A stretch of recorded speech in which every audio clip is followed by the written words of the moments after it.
Question of the day, how have you gotten creative with your business data?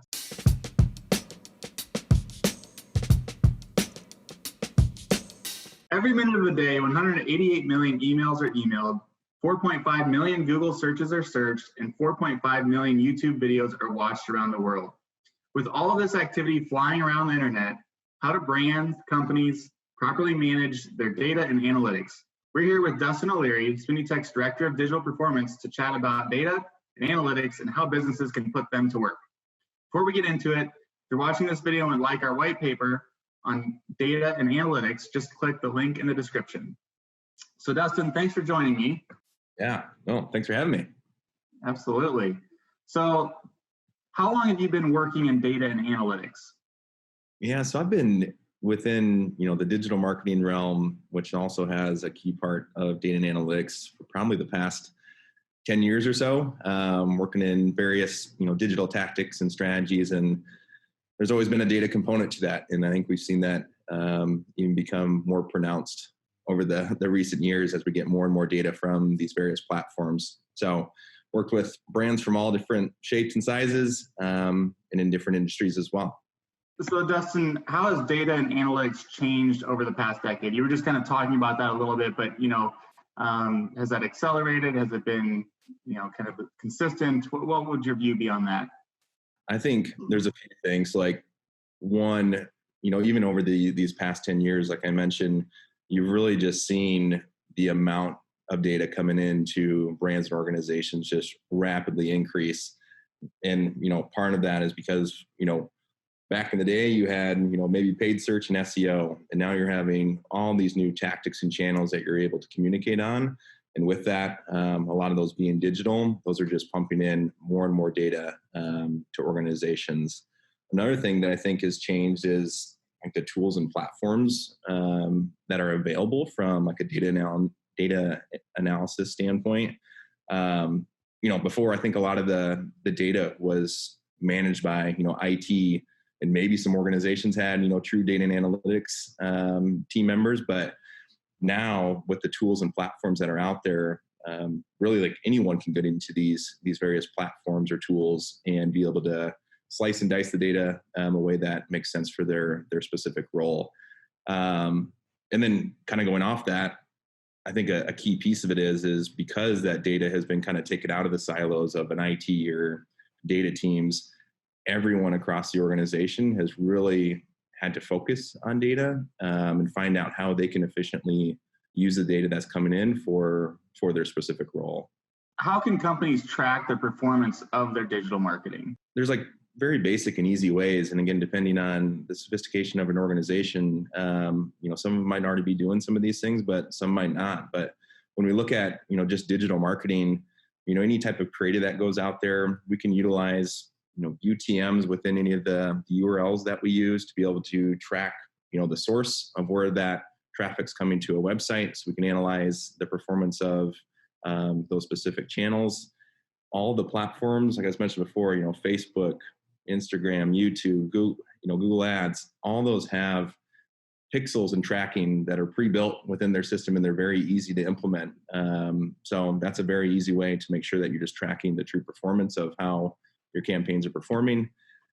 Obviously, most people, if they have a website, they're going to utilize Google Analytics or Adobe Analytics. So I think for that, it's going beyond just putting that script on your website, but actually digging into those platforms and understanding what's actually happening on my website, how are users engaging with the various pages, and what's really the performance of our website. And then lastly, kind of playing into Google Analytics or, Adobe Analytics, both those systems have tag management systems as well. So for any of the, events or conversions that you have on a website, making sure that you get those set up so you are capturing, those events or conversions and data that's occurring on the website, and then being able to, again, analyze those within, those web analytics platforms. So those are just some basic ways that, brands or organizations can make sure that they're kind of tracking or keeping on top of the performance of their digital marketing. So, you're kind of outlining it there. We capture a lot of data for our clients. what data points or metrics should our clients be focused on? We always talk about, what are your KPIs, your success metrics, red arrow, green arrow, but, what are the main things maybe that they should be focusing on? And I think what's interesting about this is, it all depends and it's customized per client. If a client comes to us and they have a focus on generating, appointments or leads that, get passed on to, their sales teams. So our main KPI is going to be potentially form fills on the website, and we would track that. Or it could be phone numbers. So like we implement call tracking on almost all digital marketing that we do. So if any phone calls come in through a various digital tactic, tracking those calls to make sure that we can attribute them to that proper channel. So that, obviously looking at those kind of end of the funnel KPIs for someone that's looking at those appointments or leads as those main drivers, but also then kind of looking further up the funnel to saying, okay, what actions or steps or pages did the user have to go through before they got to that form fill or that phone number, and how can we optimize those? And then conversely, like if you have a client that comes to us and they're focused on just purely brand awareness and getting their name out there in their markets, well, our focus is going to switch from more acquisition level metrics of, form completions or phone calls to, impressions, clicks, video views, those sorts of metrics that a client would want to look on. So again, it all kind of depends on what the client's looking for from a performance standpoint. And I think that's always the fun part for us is, taking a step back, looking at what their goals are for the organization and tying kind of our data and performance strategy to that as well. I always hear you guys talk about, the clients do create so much data, but one thing that, we try to do is really boil that down to what is the actual meaningful data that they need to look at to actually make, impactful decisions and guidance, so that they're not just, there's so much data, you can get lost in the data, and some of it's good, some of it's not, or really irrelevant. And so how do you boil it down, just to what's actually meaningful?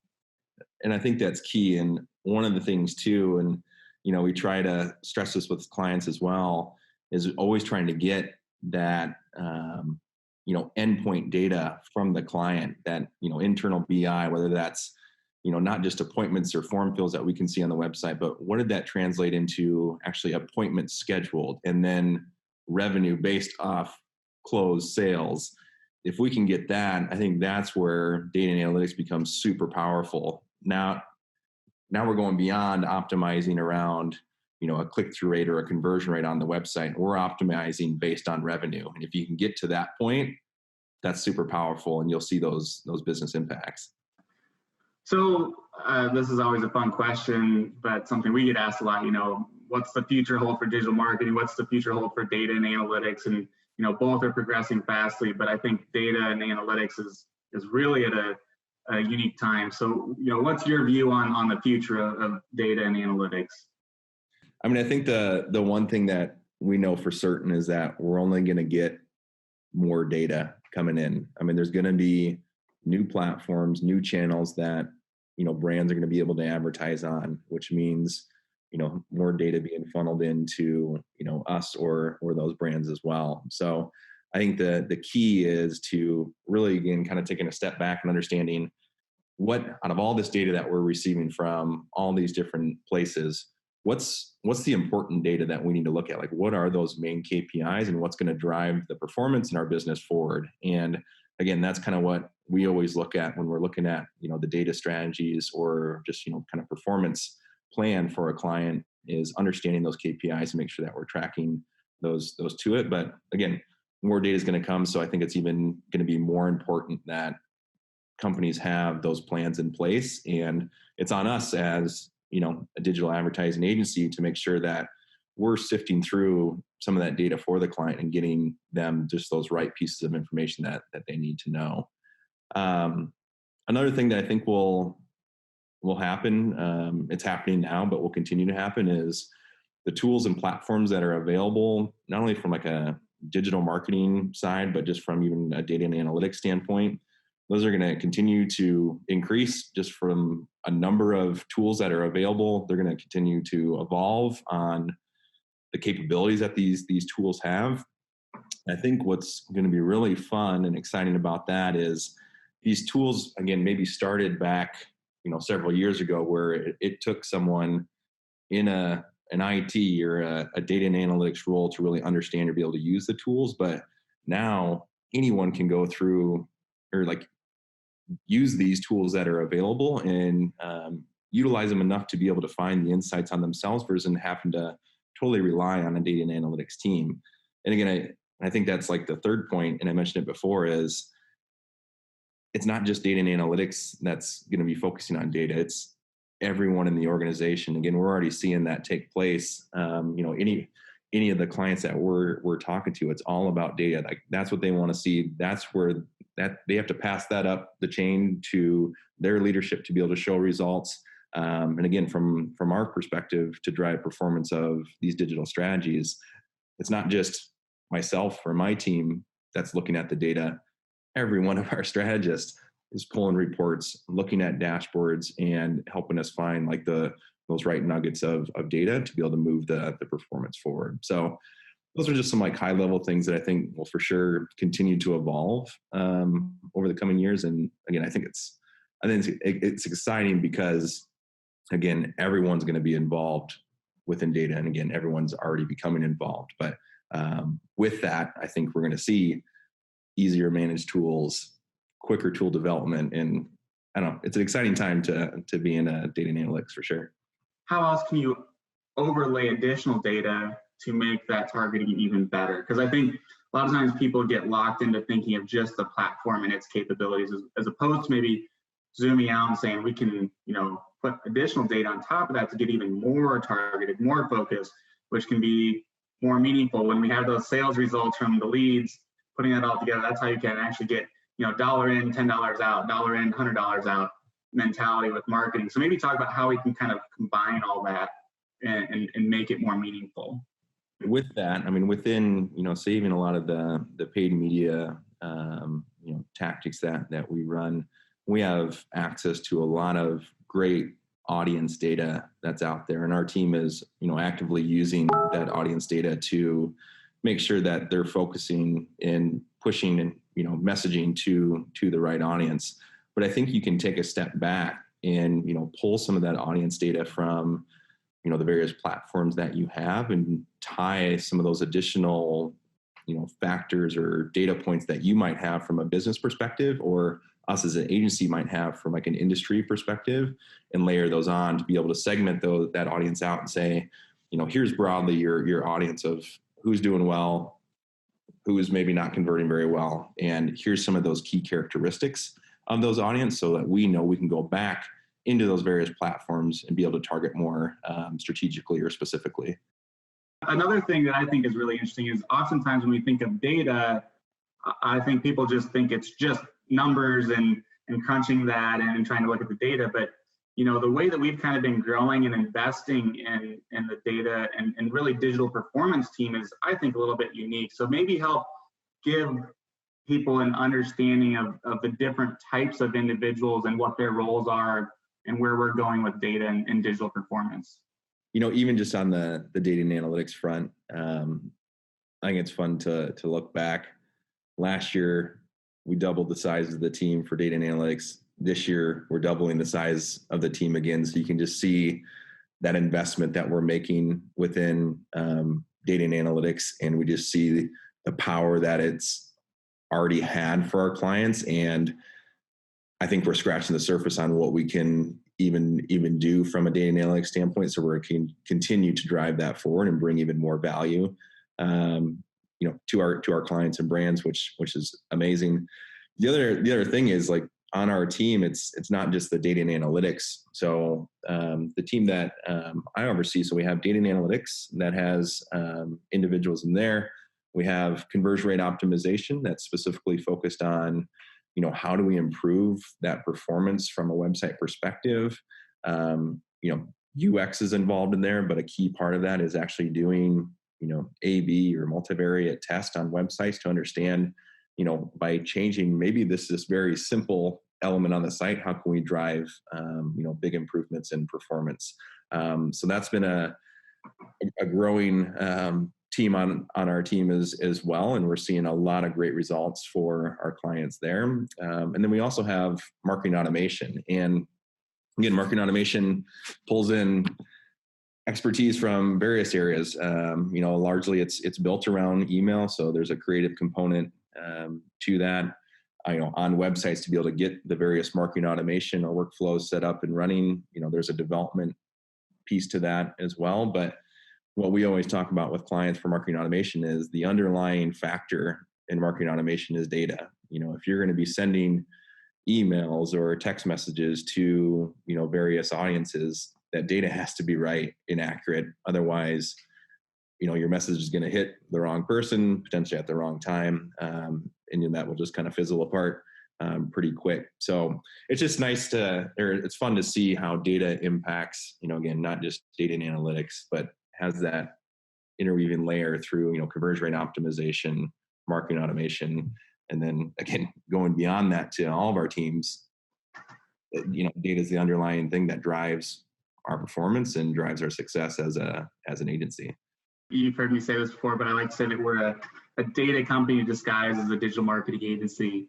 And, and the reason I say that is because, every project, every ongoing thing, it starts, and I don't want to say ends, because it starts with data, and then data is just that's the foundation. So that's where we're going to start to look. And then we always have that as the undertone of where we're going back to make sure that, what is working is working. We're going to fail fast. It just really helps us. It's the navigation system for us. I always like to compare it to, like, if you're laying in a hospital bed, you've got the monitors with all the different numbers on them. And we have that for every client, but those numbers are different for every client because every client needs to look out for different things. Some clients need to be concerned about their cholesterol, some don't. And so we identify those different points for each client, which I think is really critical. And there's a lot of noise in this, but another thing I think is very interesting is, clients are so hungry for this right now, which is great. And it shows that how fast it is moving.